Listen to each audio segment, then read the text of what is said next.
Ibumu jangan masuk. Ini bukan tempatnya. Ini palanya.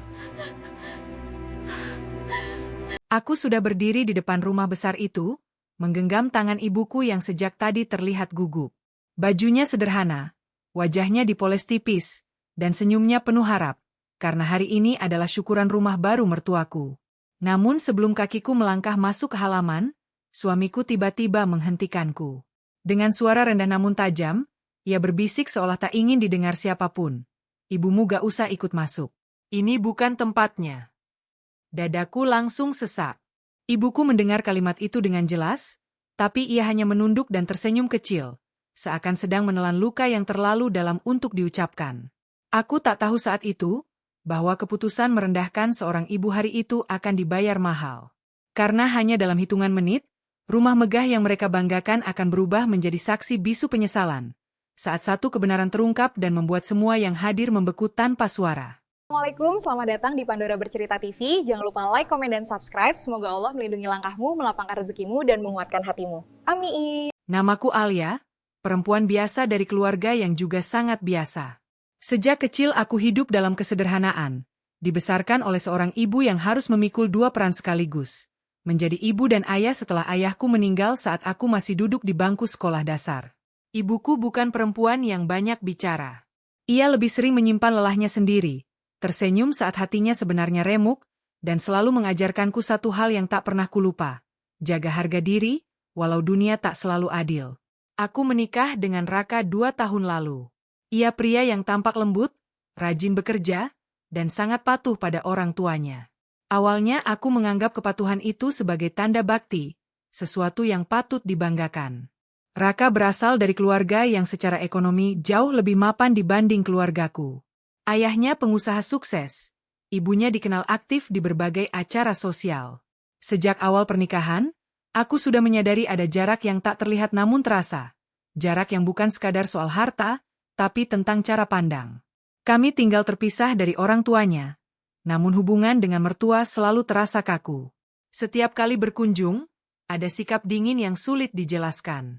Senyum yang tak pernah benar-benar sampai ke mata. Pertanyaan-pertanyaan halus yang terasa seperti penilaian. Aku mencoba mengabaikannya, meyakinkan diri bahwa semua akan membaik seiring waktu. Aku percaya, selama aku menjaga sikap dan menghormati mereka, tidak akan ada masalah besar. Hingga hari itu tiba.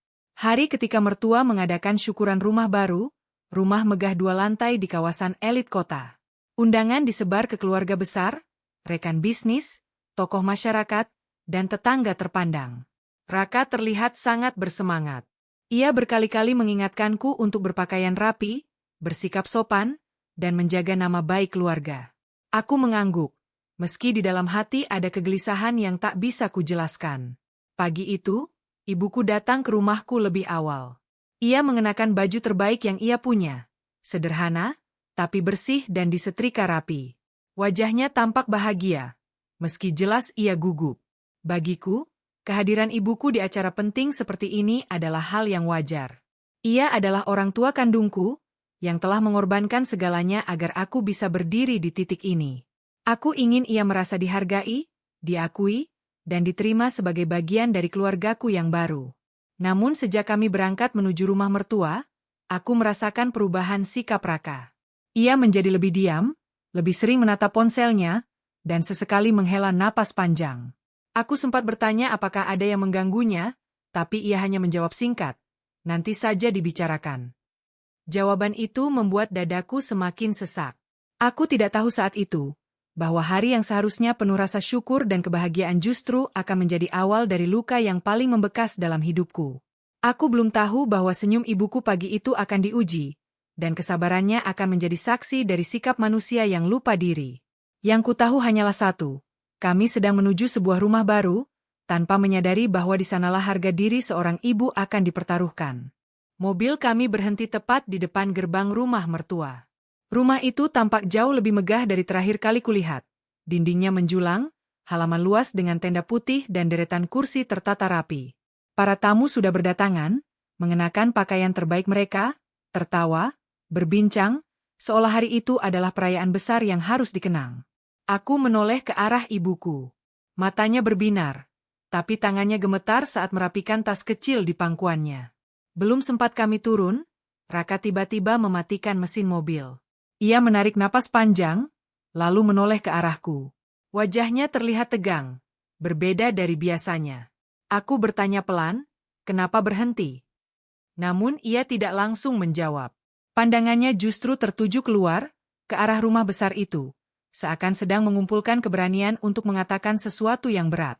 Dengan suara rendah, hampir berbisik, Raka berkata, "Alia, ada yang mau aku sampaikan." Kalimat itu membuat jantungku berdegup lebih cepat. Aku mengangguk, berusaha tenang. Namun saat kata-kata berikutnya keluar dari mulutnya, rasanya seperti ada sesuatu yang runtuh di dadaku. Ibumu sebaiknya gak usah ikut masuk dulu." Aku terdiam. Dunia seolah berhenti bergerak. Aku menatapnya, memastikan aku tidak salah dengar. "Maksud kamu apa?" tanyaku pelan. Raka menelan ludah. Ia menunduk, lalu berkata dengan nada datar yang menyakitkan, "Ini maunya ibu. Katanya acaranya ramai, tamunya banyak. Nanti saja lain waktu." Ibuku yang duduk di kursi belakang jelas mendengar percakapan itu. Aku melihatnya dari kaca spion. Senyum di wajahnya perlahan memudar. Namun alih-alih marah atau bertanya, ia justru membuka pintu mobil perlahan dan berkata lembut, "Gak apa-apa, Nak. Ibu tunggu di sini saja." Suaranya tenang, terlalu tenang untuk luka sedalam itu. Hatiku berontak. Ingin rasanya aku menolak, menarik tangan ibuku, dan masuk bersama-sama. Tapi di saat yang sama, aku terjebak di antara dua posisi, sebagai istri yang dituntut patuh, dan sebagai anak yang seharusnya membela. Aku melihat Raka menghela napas lega, seolah masalah sudah selesai. Sikap itu justru semakin melukai perasaanku. Aku melangkah turun dari mobil dengan kaki gemetar. Setiap langkah menuju halaman rumah terasa berat. Di dalam, para tamu menyambutku dengan pandangan menilai. Beberapa tersenyum, sebagian hanya melirik singkat. Mertuaku berdiri di tengah kerumunan, tersenyum lebar menyambut tamu penting. Namun saat matanya bertemu denganku, senyumnya hanya sekilas. Tidak ada sapaan hangat, tidak ada pertanyaan tentang ibuku. Aku menoleh ke arah luar halaman. Dari kejauhan, kulihat ibuku duduk di bangku kecil dekat pos satpam, menunduk, menunggu dengan sabar. Tak ada yang tahu siapa dia. Tak ada yang peduli. Sementara di dalam rumah, tawa dan ucapan selamat terus bergema. Saat itu aku sadar, ini bukan sekadar acara syukuran. Ada sesuatu yang sedang diuji, kesabaranku, harga diriku, dan martabat ibuku. Dan aku belum tahu, sampai sejauh mana mereka akan membiarkan luka ini terjadi. Yang jelas, penolakan halus itu hanyalah awal. Ada konflik yang baru saja lahir, dan perlahan, ia mulai menuntut balasannya sendiri. Acara syukuran dimulai dengan suasana yang tampak sempurna di mata orang-orang. Para tamu saling tersenyum, makanan tersaji rapi di atas meja panjang, dan alunan doa diperdengarkan dengan suara yang tenang. Namun di balik semua itu, aku duduk dengan dada sesak, seolah ada batu besar yang menekan napasku. Pikiranku tak bisa lepas dari satu bayangan, ibuku yang masih duduk sendirian di luar pagar rumah ini. Beberapa tamu perempuan duduk tak jauh dariku. Mereka berbicara pelan, tapi cukup jelas untuk menusuk telingaku. "Menantunya datang sendirian ya?" "Iya," katanya ibunya jarang ikut acara keluarga besar. Salah satu dari mereka tersenyum sinis. "Pantas sih, kan dari keluarga biasa." Aku menunduk, menahan air mata. Tanganku mengepal di balik kain gaun. Aku ingin berdiri dan berteriak bahwa mereka salah. Bahwa perempuan yang mereka rendahkan itu adalah ibu yang luar biasa. Tapi kakiku terasa berat, dan suaraku seakan terkunci. Aku merasa sendirian di tengah keramaian. Raka duduk di sampingku, namun jarak di antara kami terasa sangat jauh. Ia sibuk menyapa kerabat, tertawa kecil, seolah tidak terjadi apa-apa. Aku berharap ia menoleh, setidaknya menanyakan keadaanku. Tapi harapan itu tak pernah datang. Setiap kali aku menatapnya, ia justru mengalihkan pandangan. Sikapnya membuat luka di hatiku semakin dalam. Tak lama kemudian, ibu mertua naik ke depan untuk menyampaikan sambutan. Dengan suara lantang dan penuh kebanggaan, ia bercerita tentang perjuangan membangun rumah ini, tentang doa-doa yang terkabul, dan tentang keluarga besar yang selalu mendukung. Aku mendengarnya dengan perasaan campur aduk. Kata, keluarga, yang ia ucapkan berkali-kali justru terasa asing bagiku. Di sela sambutan itu, pandanganku kembali tertuju keluar halaman. Dari balik jendela, aku bisa melihat sosok ibuku masih duduk diam. Matahari mulai terik, tapi ia tak beranjak.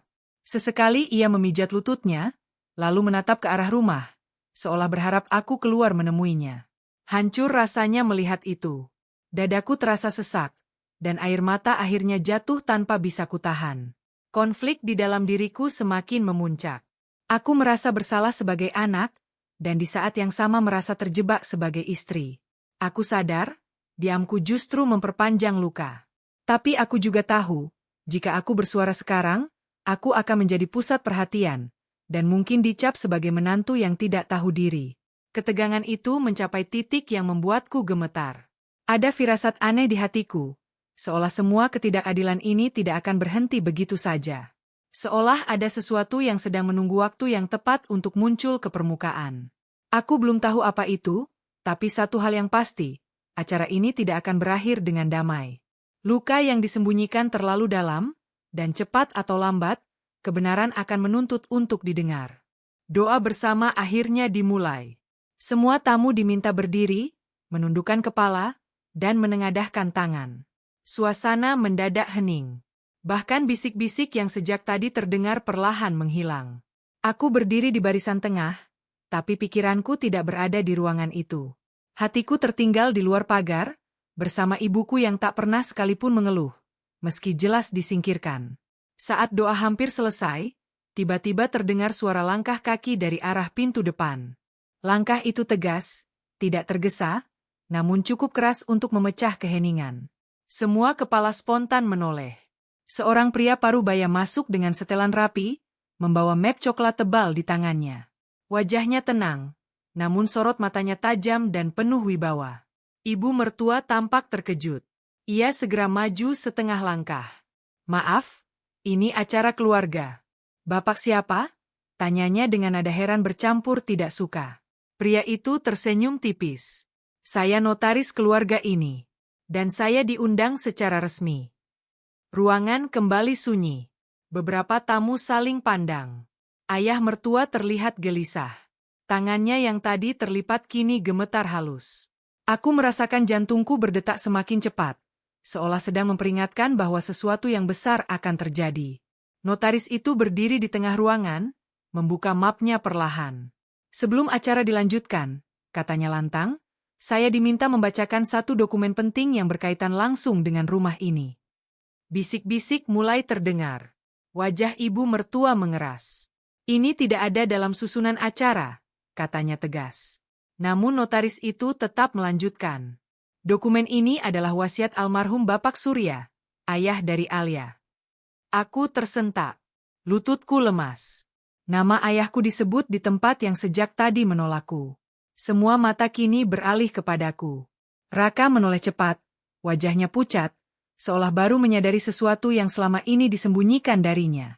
"Berdasarkan akta yang sah," lanjut notaris itu, "almarhum telah menitipkan dana pembangunan rumah ini kepada pihak keluarga Raka, dengan satu syarat, kepemilikan penuh rumah ini kelak akan menjadi hak istri dan ibu Alia." Suara itu menggema di ruangan yang mendadak terasa sempit. Ibu mertua terhuyung. Ayah mertua menjatuhkan gelas yang dipegangnya. Beberapa tamu menutup mulut, tak percaya. "Dan hari ini," ujar notaris itu dengan suara yang semakin tegas, "secara hukum, rumah ini terdaftar atas nama Ibu Alia." Seolah dikomando, semua mata beralih ke arah pintu. Aku menoleh perlahan. Di sana, ibuku berdiri. Entah sejak kapan ia masuk. Wajahnya pucat, matanya berkaca-kaca, tapi langkahnya mantap. Ia melangkah ke dalam rumah yang tadi menolaknya, tanpa amarah, tanpa dendam. Ibuku berhenti di tengah ruangan. Ia menunduk hormat. "Saya tidak datang untuk mengambil apapun," ucapnya lirih namun jelas. "Saya hanya ingin anak saya dihargai, sebagai manusia." Tak ada satupun suara yang berani muncul setelah itu. Tangis ibu mertua pecah. Raka menjatuhkan diri berlutut di hadapanku. Dan aku, berdiri gemetar, menyadari bahwa kesabaran seorang ibu akhirnya berbicara lebih keras daripada penghinaan siapapun. Setelah kata-kata itu terucap dari mulut ibuku, ruangan seakan kehilangan denyutnya. Tidak ada yang berani bergerak, bahkan untuk sekadar menarik napas dengan lega. Suara sendok jatuh atau kursi digeser yang biasanya memecah suasana pesta kini tak terdengar. Yang ada hanyalah keheningan panjang, keheningan yang terasa lebih berat daripada teriakan atau amarah. Ibu mertua berdiri mematung. Wajahnya yang sejak tadi penuh senyum kebanggaan kini berubah pucat.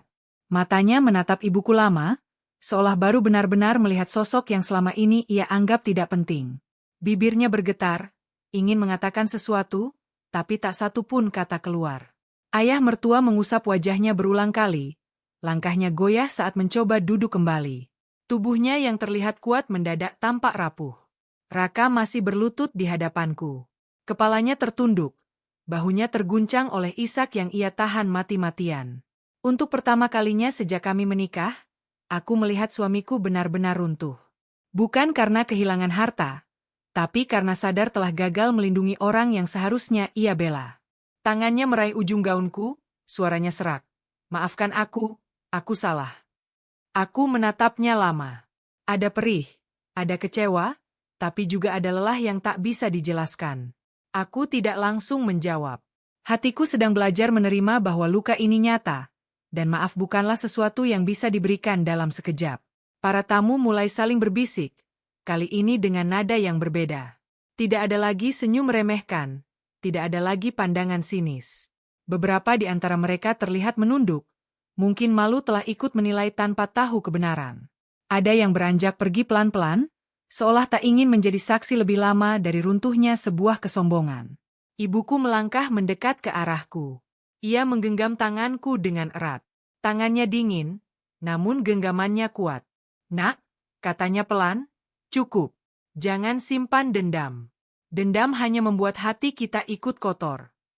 Kalimat itu justru membuat air mataku jatuh deras. Di saat semua orang menyesal, ibuku memilih memaafkan. Ibu mertua akhirnya mendekat. Dengan langkah tertatih, ia berdiri di hadapan ibuku. Tangisnya pecah, tanpa lagi peduli pada gengsi atau pandangan orang lain. Saya minta maaf, ucapnya terbata.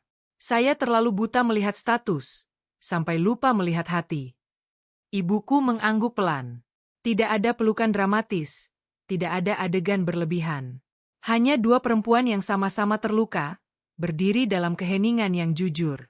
Dan disitulah aku menyadari, anti klimaks ini bukan tentang kemenangan, melainkan tentang runtuhnya kesombongan dan lahirnya kesadaran yang terlambat.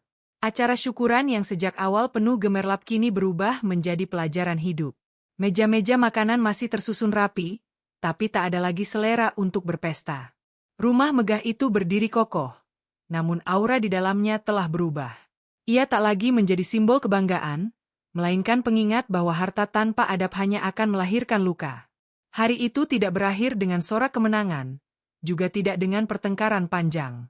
Justru sebaliknya, segalanya terasa sunyi dan pelan, seolah semua orang sedang mencerna kenyataan yang baru saja menampar mereka dengan keras. Para tamu satu persatu berpamitan, kali ini dengan kepala tertunduk dan senyum canggung. Rumah besar yang tadinya riuh perlahan kembali sepi, menyisakan gema penyesalan di setiap sudutnya. Aku duduk di ruang tamu bersama ibuku. Kami tidak banyak bicara. Ia hanya menatap sekeliling rumah itu dengan mata yang tenang, bukan mata orang yang merasa menang, melainkan mata seseorang yang telah terlalu lama belajar ikhlas. Notaris pamit setelah menyerahkan dokumen resmi. Ayah mertua masuk ke kamar tanpa berkata apapun. Ibu mertua duduk sendiri di meja makan, memandangi hidangan yang sudah dingin. Raka mendekat kepadaku dengan langkah ragu. Tidak ada lagi suara tinggi atau pembelaan diri. Yang tersisa hanya seorang pria yang sadar bahwa pilihannya hari itu hampir merusak segalanya. "Aku akan perbaiki semua," katanya pelan. "Bukan soal rumah, tapi soal sikapku." Aku menatapnya lama. Untuk pertama kalinya, aku melihat kejujuran yang telanjang di matanya. Namun aku juga tahu, memperbaiki luka batin butuh waktu, bukan janji sesaat. Malam mulai turun ketika ibuku mengajakku pulang. Ia menolak tawaran untuk menginap.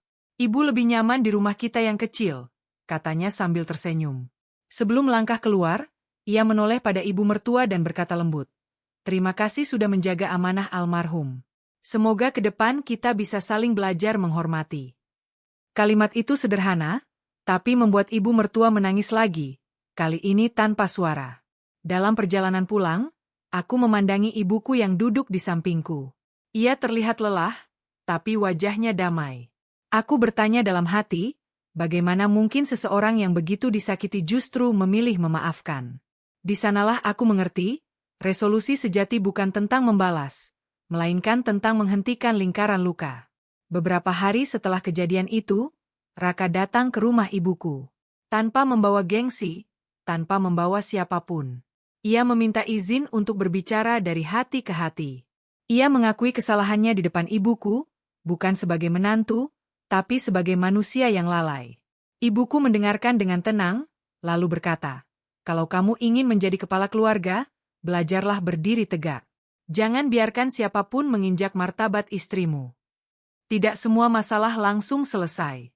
Hubungan kami tidak serta-merta menjadi sempurna. Tapi sejak hari itu, ada batas yang jelas, ada kesadaran baru yang tumbuh. Dan aku belajar satu hal penting. Resolusi tidak selalu berbentuk kebahagiaan instan. Kadang ia hadir sebagai ketenangan yang pelan, keputusan untuk menjaga diri, dan keberanian untuk menata ulang arti keluarga. Waktu berjalan pelan setelah kejadian itu, seolah memberi kami ruang untuk bernapas dan belajar. Tidak ada perubahan drastis yang terjadi dalam semalam, tapi ada satu hal yang jelas berbeda, cara kami saling memandang. Raka menjadi lebih diam, lebih berhati-hati dalam berbicara, dan lebih sering berdiri di sisiku saat keluarga besarnya berkumpul. Ia tidak lagi membiarkanku sendirian menghadapi sikap dingin atau tatapan merendahkan. Hubunganku dengan mertua pun perlahan berubah. Tidak langsung hangat, tidak pula sepenuhnya pulih. Namun kini ada jarak yang sehat, batas yang saling dipahami. Mereka tidak lagi memandang ibuku sebagai bayangan yang memalukan, melainkan sebagai sosok yang harus dihormati. Setiap kali berkunjung, ibuku disambut dengan senyum yang lebih tulus, meski masih canggung. Dan bagiku, itu sudah cukup. Aku kembali menjalani hidup sederhana bersama ibuku. Rumah kecil kami mungkin tak megah, tapi di sanalah aku merasa utuh. Ibuku kembali pada rutinitasnya, dan aku kembali belajar menata hatiku sendiri. Luka yang pernah ada tidak hilang begitu saja, tapi ia mengering seiring waktu, meninggalkan bekas yang justru menguatkan. Dari semua yang terjadi, aku belajar bahwa kesabaran bukanlah tanda kelemahan. Ia adalah kekuatan yang tenang, yang pada waktunya akan berbicara dengan caranya sendiri. Dan harga diri seorang ibu tidak pernah ditentukan oleh status atau harta, melainkan oleh ketulusan dan doa yang tak pernah putus untuk anaknya. Cerita ini berakhir tanpa sorak, tanpa kemenangan besar. Namun di sanalah letak keindahannya. Karena yang tersisa bukan penyesalan, melainkan pelajaran, bahwa menghormati orang tua adalah cermin dari kualitas diri kita sendiri. Sahabat Pandora, dari kisah ini kita belajar satu hal yang sangat penting. Jangan pernah merendahkan orang tua siapapun, terlebih ibu yang telah mengorbankan segalanya tanpa pernah meminta balasan. Harta, jabatan, dan gengsi bisa membuat manusia lupa diri, tapi adab dan hati yang bersih akan selalu menemukan jalannya sendiri untuk berbicara. Jika hari ini kamu sedang berada di posisi disakiti, diremehkan, atau dianggap kecil, ingatlah, Allah tidak pernah lalai melihat air mata dan kesabaranmu. Bisa jadi, yang kamu anggap sebagai luka, justru sedang menyiapkanmu pada pelajaran hidup yang lebih tinggi. Tuliskan di kolom komentar, kamu menonton dari kota mana, dan doa terbaikmu untuk para ibu yang sedang diuji. Semoga doa-doa baik itu kembali kepadamu berlipat ganda. Jangan lupa like, share, dan subscribe Pandora Bercerita TV, agar kamu tidak ketinggalan kisah-kisah penuh makna berikutnya. Karena di video selanjutnya, mungkin ada cerita yang sangat dekat dengan kehidupanmu. Sampai jumpa di cerita berikutnya.